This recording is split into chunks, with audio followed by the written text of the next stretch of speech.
Hello, welcome to my channel. My name is Emily, and in this video, I'm going to talk about resistance gardening. So resistance gardening is when people garden either at home or in communities. They garden with the purpose of resisting capitalism and resisting settler colonialism here, specifically in the US. We also have these systems that are very, very interconnected with white supremacy, patriarchy, ableism, and other forms of oppression. So gardening with the purpose of providing the essential nutrients that people need on a small scale. So on a local level where people can garden at home or garden in community gardens and sort of meet our nutritional needs that we have. As a community nutritionist, there is a lot of I have a lot of concern for food because of food insecurity. That is a big problem here in Texas and here in other states in the US. So these things are concerning because we do see that the local government and state government and federal government is not prioritizing meeting the people's needs. And it's a shame because so many people are affected in this way negatively, and they don't have the access probably to the foods that they need, and also, the water and the housing and the healthcare that they need. So there are so many needs that are being neglected by the state because of capitalism. So because a lot of these needs are neglected within this capitalist and white supremacist system, we have to supply each other with the things that we need according to our own skills, abilities, interests. And some people, like myself, are interested in gardening. We have a natural interest for plants and gardening and farming and things like that. So it's something that is super important. We need gardeners, we need farmers, we need people knowledgeable on this kind of thing. We need herbalists and so many roles that we need.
So resistance gardening is about building autonomous infrastructure, which George Jackson talks about in his book, Blood in My Eye.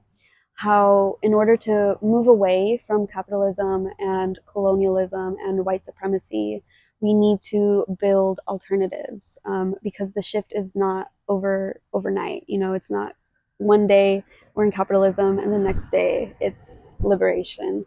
It's something that is gradual and that will take a lot of effort in so many different aspects and sectors.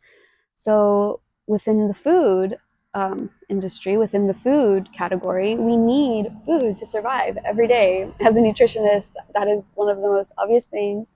Um, Even to regular people, we get hungry every day. We know we need to eat every day. That is super important. So in order to build this autonomous infrastructure, we have to find ways for the people to supply our own needs, to take care of our own needs, to take care of each other. Hello, good morning. I'm going to read a quote from the book Blood in My Eye by George Jackson. People's War is improvisation and more improvisation.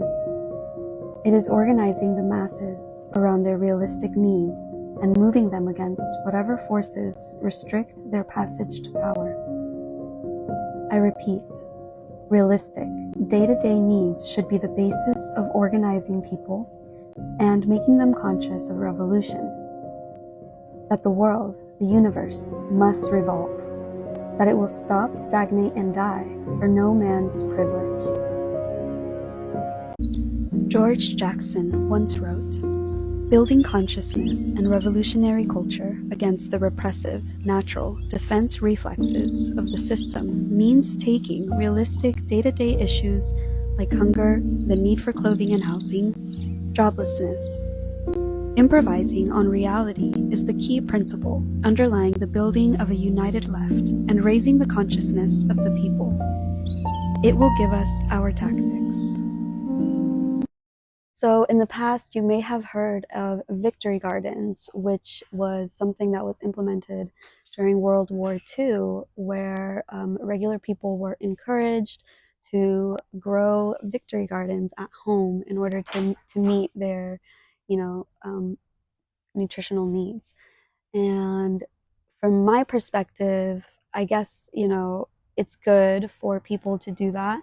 But at the same time, that is from an imperialist standpoint, where the United States was, taking care of its imperialist interests.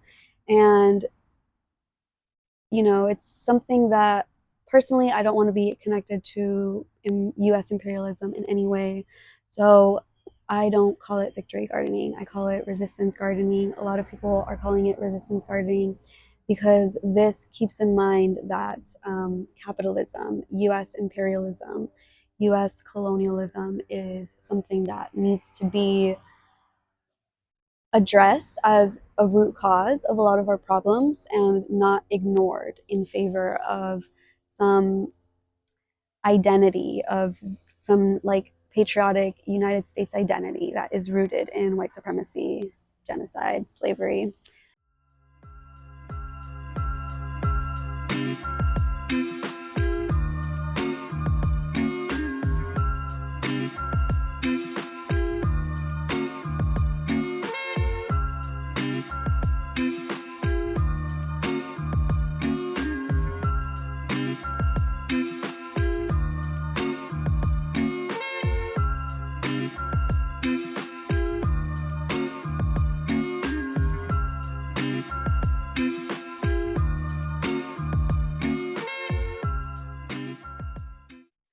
Okay, so last I want to mention mutual aid and how resistance gardening is connected, with mutual aid, because I myself, I love gardening. I've been gardening for so many years.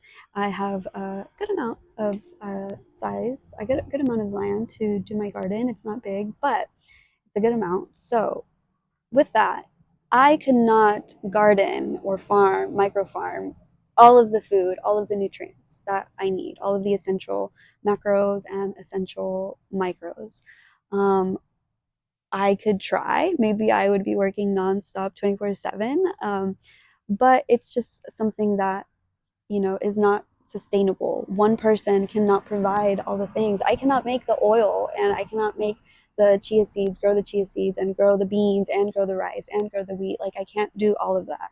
I could do some of it, and I could build connections with neighbors and with people in my community, with friends, with family, and we can start to trade. I have a lot of tomatoes. Oh, you have a lot of beans. Well, let's trade some and let's share. So we will need to build these connections in order to sustain ourselves. And this is something that is not really talked about with the individualistic mindset of a lot of like self, there's a word for it. Oh my God, it's escaping me.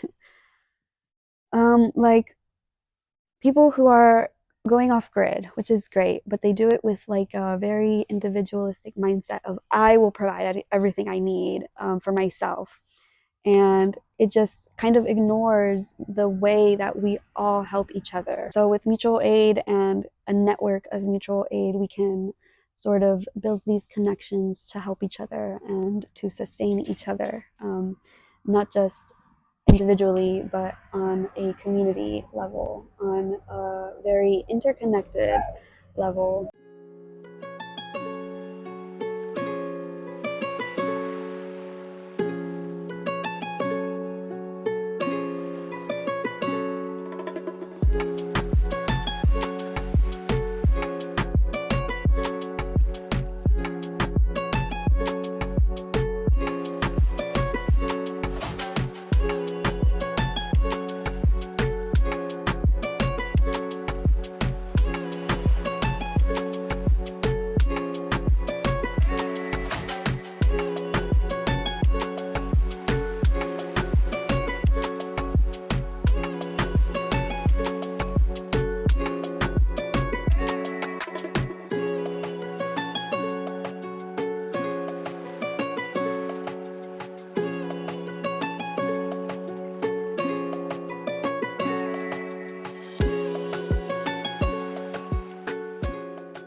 So resistance gardening is one way to build a people's infrastructure, one way to provide our needs.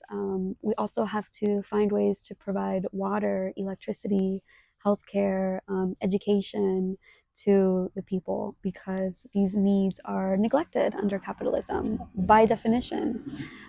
Because capitalism's main goal is profit at whatever cost. It will use patriarchy, it will use white supremacy, it will use colonialism and imperialism to obtain those goals. So yes, let me know if you have any questions about resistance gardening. I highly recommend it. I think you can start very small and go from there. Remember that every failure, every mistake is a lesson. You could treat it like a science experiment. Write down your process and then your results, and then the next time you switch it up, see what you could do better. If you like this video, please comment, like, and subscribe. I'm trying to reach 1,000 subscribers, and I am just getting started. So anyone who can help me with that, you are so appreciated, and I thank you. I hope you have a good rest of your day. Bye.